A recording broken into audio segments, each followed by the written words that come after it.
En bourse, parfois, il peut arriver un phénomène assez curieux, c'est-à-dire que les indices boursiers vont grimper, monter, mais le sentiment général dans la population, chez les investisseurs, reste faible ou du moins incertain. Après la performance monstre du quatrième trimestre de 2023, le scepticisme quant aux perspectives pour 2024 était grand pour plusieurs. Ceux qui avaient prédit une profonde récession en 2023 hésitaient à se rendre à l'évidence et beaucoup choisissent plutôt de redoubler d'ardeur sur leur pari récessionniste. Reste à savoir si leurs prévisions se concrétiseront. Nous pensons que non, en particulier sur la scène mondiale. D'ailleurs, en décembre, nous avions conclu nos perspectives pour 2024 avec la question suivante « Et si tout se passait bien? » Jusqu'à présent, il semble que ce soit le cas. En attendant, les prix des actifs grimpent dans tous les domaines et aujourd'hui, on va récapituler ensemble l'évolution du marché au cours des 3 derniers mois. Bonjour, mon nom est Pierre-Benoît Gauthier, vice-président adjoint à la stratégie de placement à IG Gestion de patrimoine. Joignez-moi chaque semaine alors qu'on explorera les différentes tendances qui influencent les marchés. C'est la semaine du 3 avril et encore une fois, les marchés sont en mouvement. Au cours du premier trimestre de l'année, le paysage économique du Canada n'a pas été particulièrement réjouissant.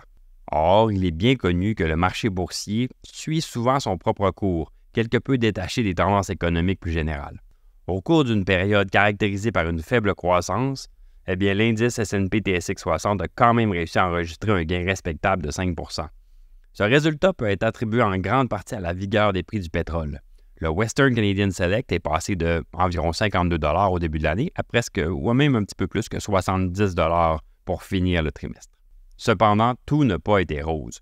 En particulier dans le secteur des services de communication, où des sociétés comme BCE, TELUS, Rogers ont connu des baisses notables de 10 % et même plus dans certains cas. Ce résultat est quelque peu inattendu parce que ces genres de compagnies-là ont souvent une réputation de stabilité et de résilience, en particulier en période de dépenses prudentes et d'incertitudes économiques. Donc, autrement dit, c'est largement reconnu comme étant des entreprises défensives. Et malgré le fait que l'économie était au ralenti, les défensives n'ont pas bien performé. Aux États-Unis, le S&P 500 a continué à rouler à plein régime, a enregistré une hausse impressionnante de 10 %. La dynamique de l'intelligence artificielle et de la technologie a encore joué un rôle important, comme au dernier trimestre de 2023, mais cette fois-ci, la tendance est éloignée de l'histoire précédente et de la prédominance de la techno, et on a vu les secteurs de l'énergie, de la finance, de l'industrie qui ont contribué de manière significative à la croissance totale de l'indice. Donc, cette reprise qui est plus généralisée, c'est quelque chose qui est très sain et constitue un bon signe. On n'est pas seulement dans une révolution techno, mais vraiment dans une reprise de marché. Malgré les tendances généralement haussières, l'immobilier américain s'est retrouvé un petit peu en retrait. Il faut comprendre que l'immobilier commercial reste un problème à l'échelle mondiale. La demande étant réduite par tout ce qu'il y a de travail à domicile. Donc, ce qui est intéressant ici, c'est que le phénomène avait été largement considéré comme un possible élément déclencheur de problèmes de marché au cours des dernières années. Mais jusqu'à présent, le problème semble assez contenu. Comme on le vu au Canada, les secteurs défensifs n'ont pas été les meilleurs aux États-Unis. Les services publics ont stagné. On est dans un environnement de marché où les secteurs défensifs sont éclipsés par l'attrait d'une économie américaine florissante. La reprise a été importante au cours des 6 derniers mois. Et si les opportunités de croissance y persistent toujours, elles peuvent être moins évidentes ou plus nuancées qu'auparavant, ce qui pousse les investisseurs à chercher les occasions. Au niveau international, les projecteurs se sont tournés vers les secteurs européens de la technologie et du luxe, avec des performances remarquables de Ferrari, Hermès et compagnies de grand luxe, mais aussi les technos ASML et SAP. Le Japon a quant à lui connu un trimestre historique avec une hausse d'environ 20 % du Nikkei en dollars canadiens. Ce résultat-là est particulièrement remarquable parce que le Japon a vu des hausses de taux de la Banque centrale et l'abandon de la politique de taux d'intérêt zéro. Ça illustre un principe clé du marché boursier. Dépasser les attentes a beaucoup plus d'impact qu'une simple performance solide. Sur le front des titres à revenus fixes, les rendements obligataires sont revenus à leur niveau de novembre 2023. Ce que le marché des titres à revenus fixes, bien sûr, n'ont pas apprécié.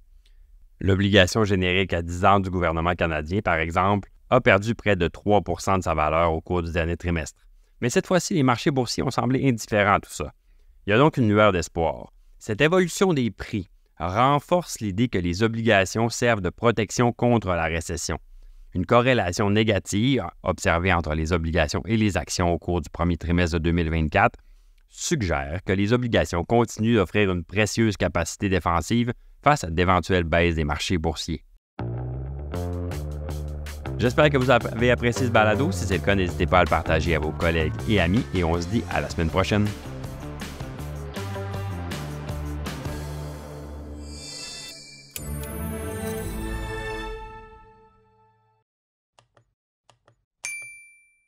Le contenu de ce balado, y compris les faits, les perspectives, les opinions et les recommandations, ne doit pas être pris ni être interprété comme un conseil en matière de placement, ni comme une offre de vente ou une sollicitation d'offre d'achat de tout titre cité. On ne doit pas se fier sur le contenu de ce balado à quelque fin que ce soit, et IG, Gestion de patrimoine, n'est aucunement responsable de son utilisation.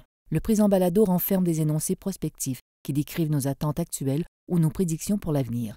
Les renseignements prospectifs sont assujettis à des risques, incertitudes et hypothèses pouvant donner lieu à des écarts significatifs entre les résultats réels et ceux exprimés dans le balado. Nos opinions sont susceptibles d'être modifiées en fonction des conditions du marché. Les placements dans les fonds communs peuvent donner lieu à des commissions ainsi qu'à des frais. Veuillez lire le prospectus avant d'investir. Les fonds communs ne sont pas des placements garantis, leur valeur varie fréquemment et leur rendement est